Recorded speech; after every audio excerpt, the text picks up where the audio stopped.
ఆయన సేవించడానికి, ఆయన కలుసుకోవడానికి కోసం మనం ఏర్పాటు చేసుకున్న మందిరం ఇది.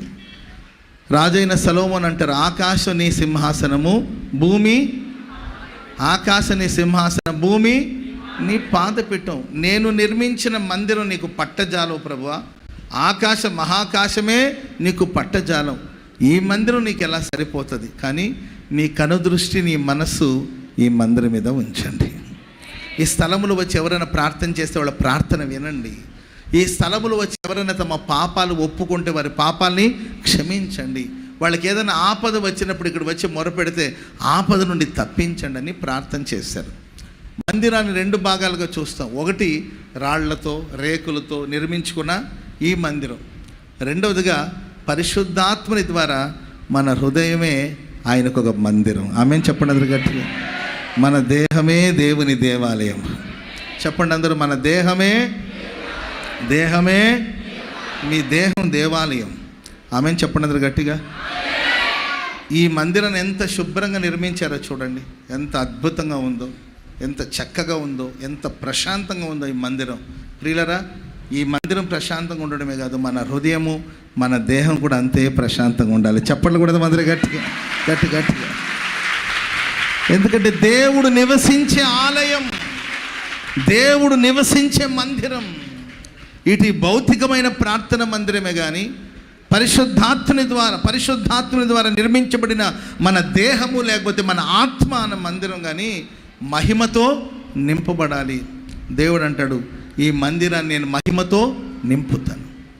మరి ఈ ప్రశస్త రాత్రి మన మందిరాన్ని మనం దేనితో నింపుతున్నాం? మన జీవితాన్ని మనం దేనితో నింపుతున్నాం?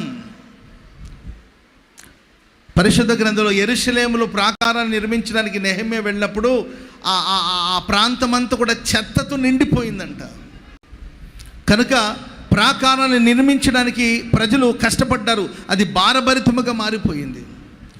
ఈరోజు మన జీవితంలో మనం ఏమి నింపుకుంటున్నాము? ఆలయములో ఉండవలసింది ఏమిటి? మందిరములో ఉండవలసింది ఏమిటి? మన కుటుంబాల్లో ఉండవలసింది ఏమిటి? మన హృదయాల్లో ఉండవలసింది ఏంటి? వ్యర్థము.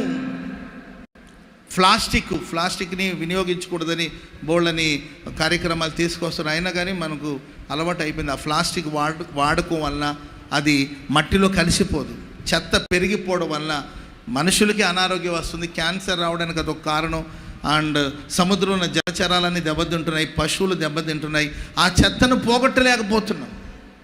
ఎన్నెన్నో కార్యక్రమాన్ని చేపట్టి కోట్ల రూపాయలు ఖర్చు పెట్టి ఈ ప్లాస్టిక్ని భూమి మీద లేకుండా చేయాలని ప్రయత్నించిన ఏమీ చేయలేని పరిస్థితుల్లో ఉన్నారు. ప్రియులారా, ఒకప్పుడు మనకు ఉపయోగపడిందే, ఒకప్పుడు మనకు ప్రయోజనకరంగా ఉన్నదే, ఇప్పుడు అది చెత్తగా మారింది. ఆ చెత్త ఈరోజు మనకు ప్రమాదంగా మారినట్లు విశ్వాస యాత్రలో, ఆత్మీయ జీవితంలో ఒకప్పుడు నాకు ఇది అనుకూలంగా ఉంది, ఇది నాకు మంచిగా అనిపించింది, ఇది ప్రయోజనంగా అనిపించిందని కొన్నిటిని మనం హృదయంలో దాచుకోవడం వల్ల ఇప్పుడు అది చెత్తగా మారిపోయిందేమో.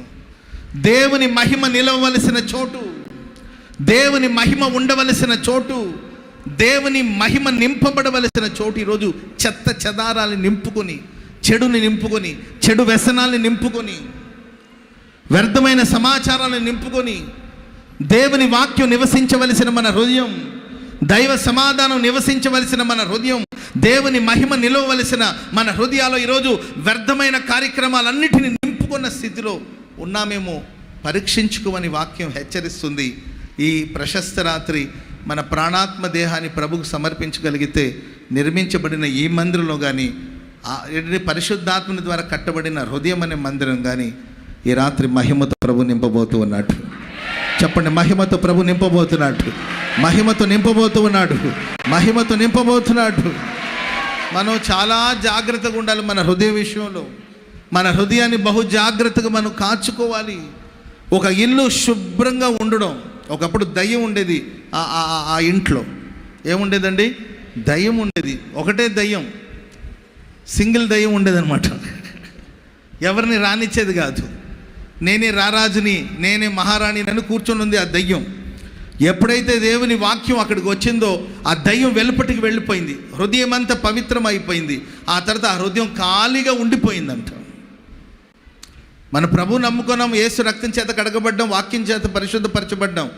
మన హృదయాలను దేవుడు పరిశుద్ధపరిచాడు. ఈ పరిశుద్ధపరచబడిన ఈ హృదయంలో దేవుని మహిమ రావాలి.